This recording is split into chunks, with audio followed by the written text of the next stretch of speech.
DPRD Kota Metro menggelar sidang paripurna dengan agenda pandangan umum fraksi atas penyampaian Raperda tentang APBD tahun anggaran 2023 dan jawaban Wali Kota atas pandangan umum fraksi yang berlangsung di ruang sidang DPRD Selasa 22 November.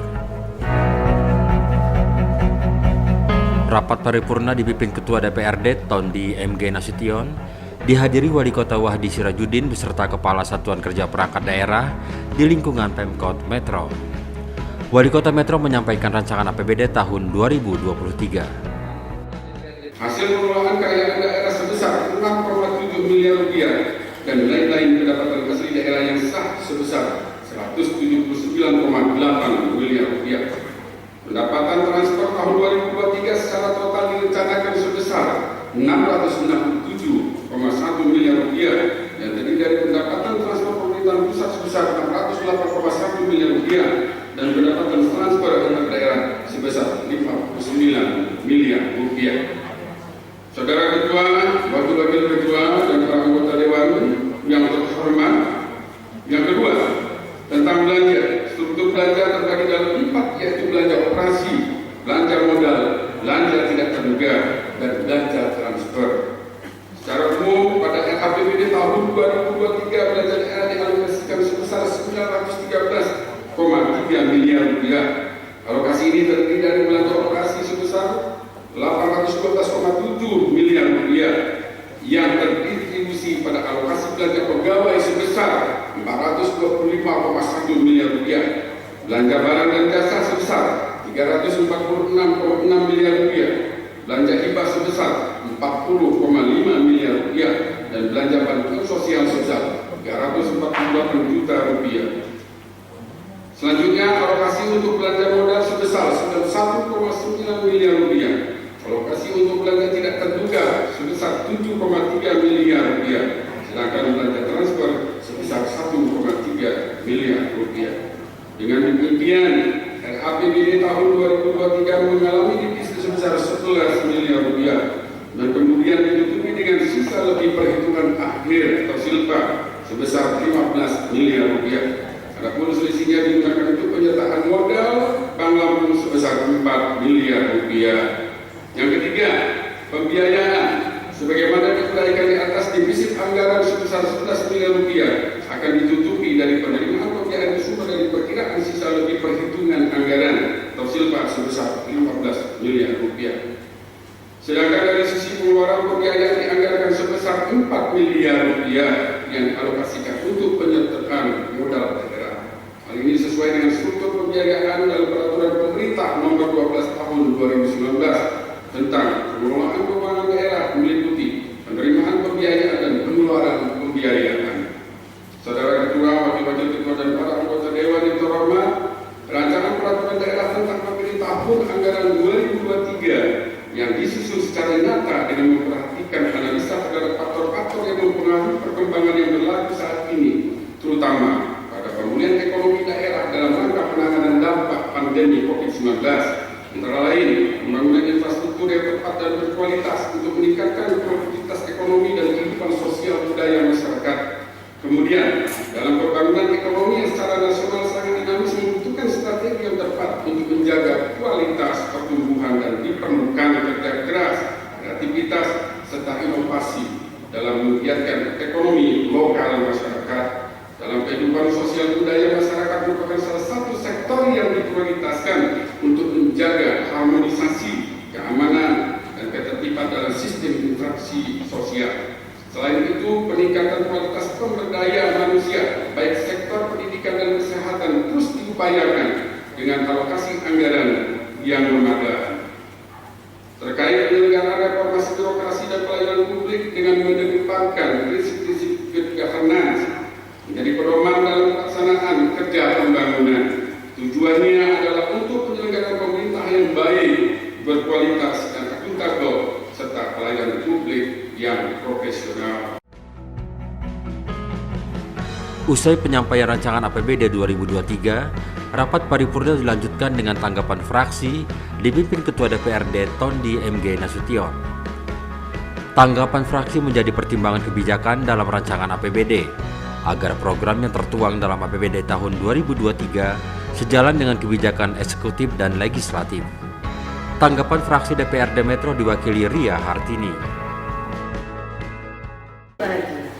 Dalam rapat paripurna kemarin, tanggal 21 November 2022, Wali Kota Metro telah menyampaikan nota pengantar atas Raperda APBD Kota Metro tahun anggaran 2023.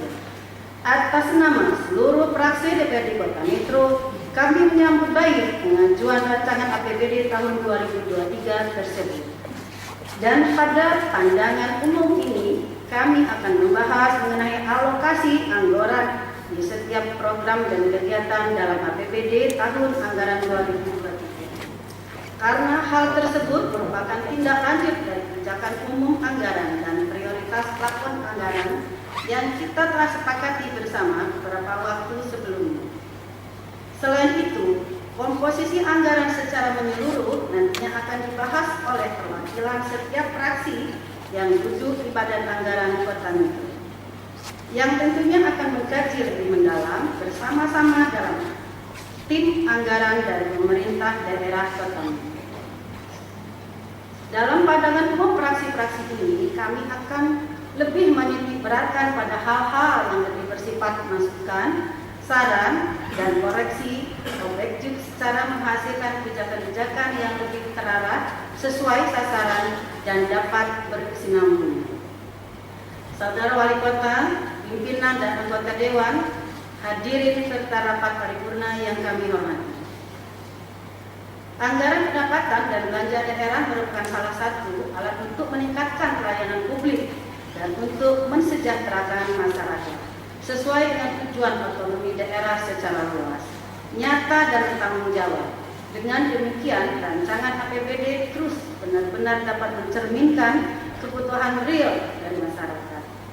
Atas dasar hal tersebut, untuk tahun 2023 yang akan datang, pemerintah Kota Metro memproyeksikan pendapatan daerah sebesar 902,3 miliar dan belanja daerah sebesar 913,3 miliar.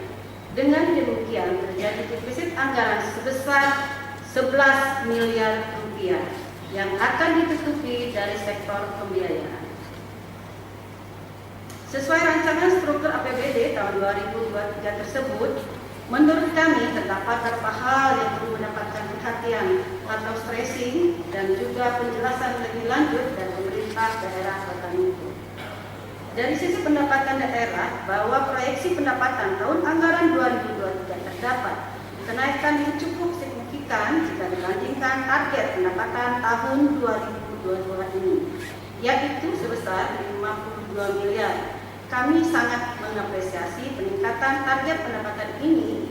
Hal ini menunjukkan bahwa pemerintah daerah terus berupaya mengoptimalkan pengelolaan pendapatan daerah melalui program intensifikasi dan sertifikasi sumber-sumber pendapatan daerah yang ada. Meskipun demikian, kami perlu mengingatkan bahwa pemerintah daerah perlu senantiasa meningkatkan dan menertibkan para petugas, pemungut pajak dan retribusi di lapangan, khususnya pemungutan pajak PBB, retribusi sampah, dan retribusi parkir, sehingga pendapatan asli daerah yang ditargetkan dapat mencapai maksimal.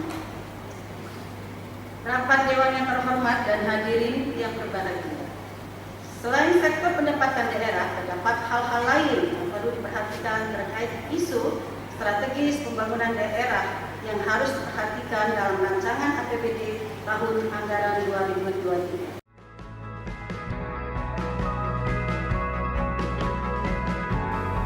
Usai tanggapan fraksi, paripurna dilanjutkan dengan jawaban Wali Kota yang disampaikan langsung oleh Wali Kota Wahdi Sirajuddin.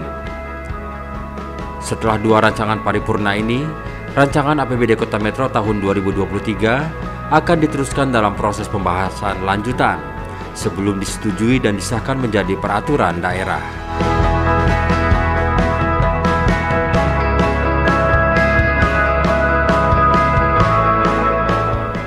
APBD yang disahkan menjadi peraturan daerah akan menjadi payung hukum penyelenggaraan pembangunan Kota Metro dalam masa 1 tahun anggaran. Terkait pembangunan infrastruktur di tahun 2023. Beberapa proses perencanaan telah dilaksanakan pada perubahan APBD tahun 2022 dan sebagian lagi dilaksanakan di tahun 2023. Selain itu, Dinas PUTR sedang menyusun detail engineering design lokus banjir di mana rekomendasi atas DED tersebut nantinya akan dilaksanakan pada tahun 2023. Di antaranya melalui pembangunan sumur resapan dan normalisasi anak sungai. Adapun penanganan banjir di sekitar Taman Edukasi, Jalan Gunung Lewu, dan Jalan Ki Hajar Dewantara sudah dianggarkan di tahun 2023. Sedangkan di Pasar Tejo Agung pada perubahan APBD 2022 sudah dianggarkan untuk pengangkutan lumpur dan pembuatan tak kontrol.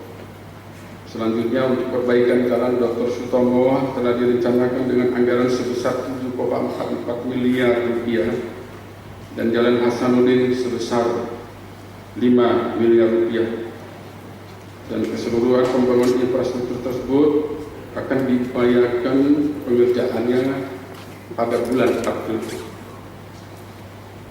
Yang ketiga, dalam rangka peningkatan derajat kesehatan masyarakat, kami telah dan akan terus melaksanakan program-program baik yang bersifat preventif, promotif, antara lain upaya kesehatan berbasis masyarakat melalui puskesmas dan jejaringnya, kemudian melakukan gerakan masyarakat hidup sehat, pemberdayaan masyarakat di bidang kesehatan, terutama untuk penanganan stunting dan percepatan sanitasi aman melalui 5 pilar SDPM.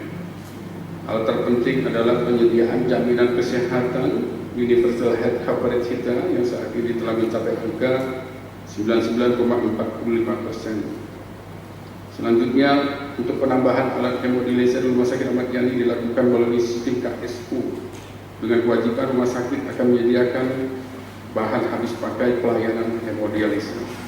Yang keempat, untuk penanganan stunting ada 2 jenis intervensi, yaitu yang bersifat spesifik dan sensitif.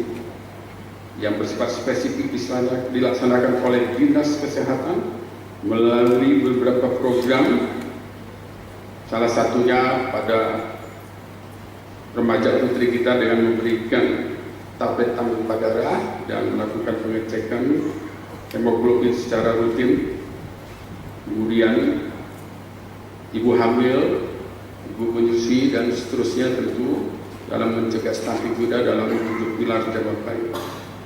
Kemudian pendekatan spesifik lainnya adalah pemberian makanan tambahan bagi balita. Sedangkan intervensi sensitif dilaksanakan oleh beberapa OPD terkait sanitasi, penyediaan air bersih, jaminan kesehatan, bantuan pangan, edukasi, pemenuhan gizi melalui pemanfaatan halaman pekarangan. Adapun kelompok sasarannya meliputi remaja, calon pengantin, ibu hamil, ibu menyusui, dan balita. Yang kelima, untuk penerangan jalan umum, kami telah menganggarkan penambahan sebanyak 300 titik dengan rencana lokasi berdasarkan hasil survei di lapangan oleh OPD dan hasil reses dari DPRD. Yang keenam, di sektor lingkungan hidup terkait TPAS Karangrejo pada tahun 2023 akan dilakukan rehabilitasi dan revitalisasi berupa pemadatan, penataan, dan penimbunan sampah. Kami juga akan membuat pusat daur ulang mini di lokasi TPAS Karangrejo. Yang ketujuh, terkait pasar-pasar kreatif yang tumbuh di masyarakat, kami sangat mendukung perkembangannya, mengingat pasar-pasar tersebut memiliki kontribusi yang cukup baik untuk perekonomian masyarakat di sekitar lokasi. Pada perubahan APBD tahun 2022, kami telah menganggarkan bantuan etalasi dan sebagainya peralatan yang dibutuhkan. Dari sisi penguatan modal, pedagang di pasar-pasar kreatif juga mendapatkan bantuan tunai sesuai dengan persyaratan yang telah ditentukan. Edi Suranto, Siger TV melaporkan.